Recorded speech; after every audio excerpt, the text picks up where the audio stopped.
The jet gleamed under the floodlights, air drake etched in silver. Crew moved with practiced silence. Luggage clicked into place. Drake adjusted his hoodie, nodding to his team. Toronto next, then peace, he muttered. The door closed. The sky waited. Beats played low in his ears, lyrics half written in his notes app. Outside, the city bled into black. He looked up, jaw tight. Something felt off. He silenced his phone, closed his eyes. Not from sleep, from habit, from pressure. Just a flight, he whispered. Like all the others. Now. Penser, engine 2, just lost pressure, the co-pilot said, voice clipped. Switch to backup fuel system, the captain replied. Lightning lit the clouds in pulses. The jet shook once, then again. Harder. Warnings blinked like distant sirens, and the altitude dial began to drop. The lights flickered, then died. The cabin tilted, unnatural, too steep. A burst of wind slammed the fuselage. Oxygen masks fell like ghosts. Drake grabbed the nearest strap, heart pounding louder than any bass. For the first time in years, he felt small.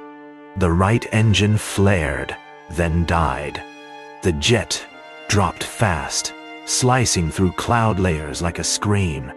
Alarms, darkness, gravity, unkind. This can't be how it ends, he thought. And then, silence. Only wind, only speed, only Drake in the sky. Smoke curled from the torn metal like breath from pain. He crawled, fingernails digging into wet pine soil. His ears rang. His left arm screamed. But he was breathing. Alive, he gasped. Somehow. Yawa, why? The world was quiet, except for the crackle of cooling wreckage. He sat beneath a broken pine, chest rising slow and raw. His wrist throbbed. His ankle burned, but his mind raced faster than either. Tour dates, albums, messages unsent. None of that matters now, he whispered. All that mattered was light, water, and a way out. The creek murmured beside him like a melody from long ago. He walked with a limp, each step like lifting stone. His hoodie was soaked, his lips cracked, but the trees parted just enough to let sunlight kiss his skin. He raised his face, tears mixing with blood. Let this not be the last thing I feel. He built a fire from memory, not skill.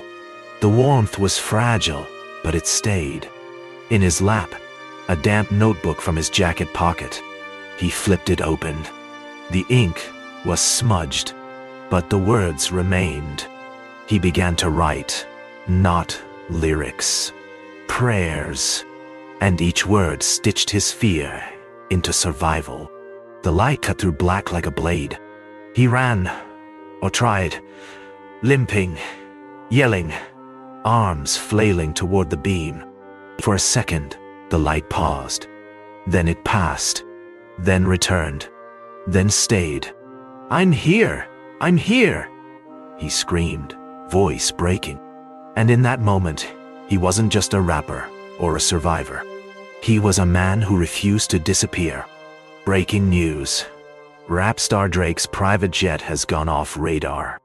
The words echoed in homes across continents. Living rooms turned silent. Fans froze at mid-sentence. Some prayed.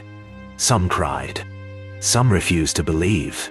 He's too big to fall, someone whispered. But fame never guarantees flight. They gathered in thousands.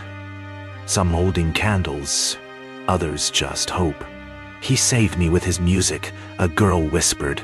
I never met him, but it feels like I did, said another.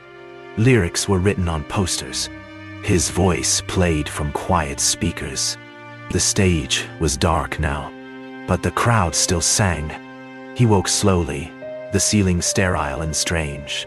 His body hurt, but not as much as the silence. "Where am I?"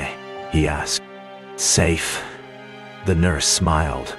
He turned his head and saw the window filled with flowers, letters, and a single framed lyric sheet. "You were the light in my darkest bar." Guy. He sat in the studio, not to record, but to listen. Messages played one after another. "You gave me strength when I had none. Don't leave us, six God." His hands covered his mouth, eyes burning. This wasn't just fandom. This was family built in beats. The city pulsed below, same lights, but they looked different now.